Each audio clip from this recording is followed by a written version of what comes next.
बहुत लोगों के मन में एक सवाल होता है, किसी की यादों को 100% कैसे भूलें? इसका जवाब जानने के लिए पूरी वीडियो जरूर सुनें। कुछ दिन पहले मेरे एक दोस्त का एक मैसेज आया जिसमें लिखा था, मुझे जिससे प्रेम था 1 साल पहले कुछ कारणों से हम दोनों को अलग होना पड़ा।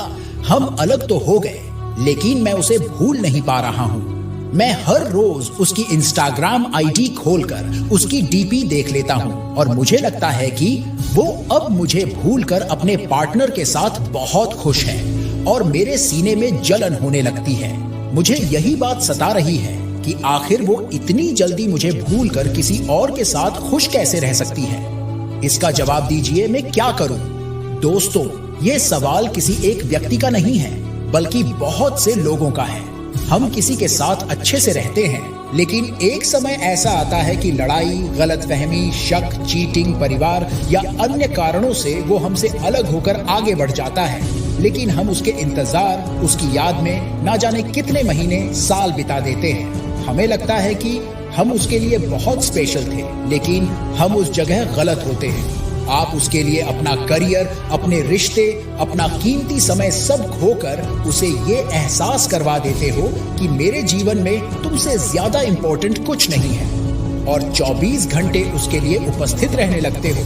सामने वाला आपके इस रवैये से प्रभावित नहीं होता, बल्कि उसके अवचेतन मन में ये बात बैठने लगती है कि आप बिल्कुल खाली व्यक्ति हो।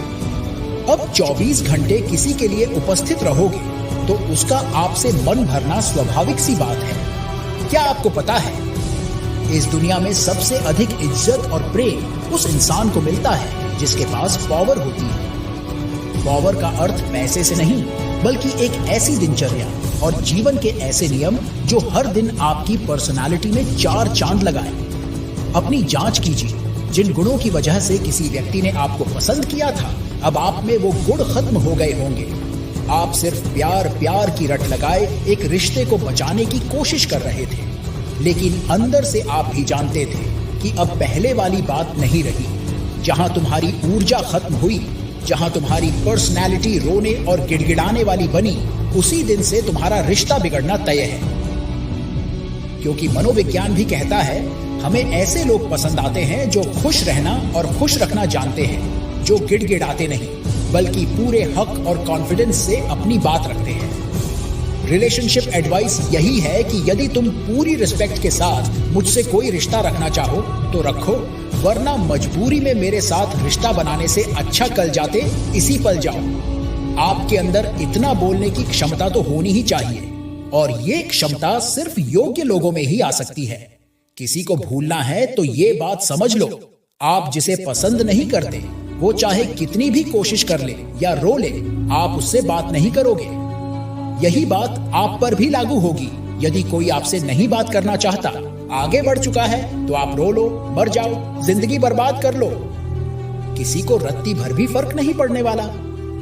चलो, मैं मानता हूं कि आप रिश्ते में ईमानदार थे और आपकी गलती नहीं थी, लेकिन खुद सोचो, जबरदस्ती करके, भीख मांगकर किसी को अपना बनाया जा सकता है?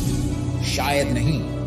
तो फिर उसे जाने दो, और जब उसकी याद आए तो यादों से भागो मत और खुद से कहो, अच्छा समय था, बीत गया। तुम बड़े उस दिन होगे जिस दिन समझ जाओगे जिंदगी की 90% चीजें आपके हिसाब से कभी नहीं होंगी। मन मुताबिक जिंदगी तो सिर्फ संत जी सकते हैं। इसलिए इसी वक्त से बिना नाटक किए अपने आप को योग्य बनाने, पावरफुल बनाने पर ध्यान दो। याद रखना, पावरफुल लोगों की तरफ सबको एक दिन झुकना ही पड़ता है। ब्रह्मचर्य का पालन भी शुरू करो। दोस्तों, इतनी बड़ी पोस्ट बहुत कम लोग ही सुनेंगे, लेकिन यदि आपने पूरी स्टोरी सुन ली होगी और इन शब्दों ने आपके दिल को बेहतर महसूस करवाया होगा, तो कमेंट में जरूर बताएं। आपके कमेंट से ही मुझे पता चलेगा कि कितने लोगों की मदद हुई। इस स्टोरी को दिल टूटे लोगों तक शेयर जरूर कर देना। आपका एक शेयर किसी को नई जिंदगी दे सकता है। अंत में एक आखिरी बात, यदि हमारी स्टोरी ने आपके दिल के किसी हिस्से को छुआ है, तो हमारे चैनल को सब्सक्राइब करना आपकी जिम्मेदारी है। इतने प्रेम भाव से हमारी स्टोरी सुनने के लिए आपका धन्यवाद।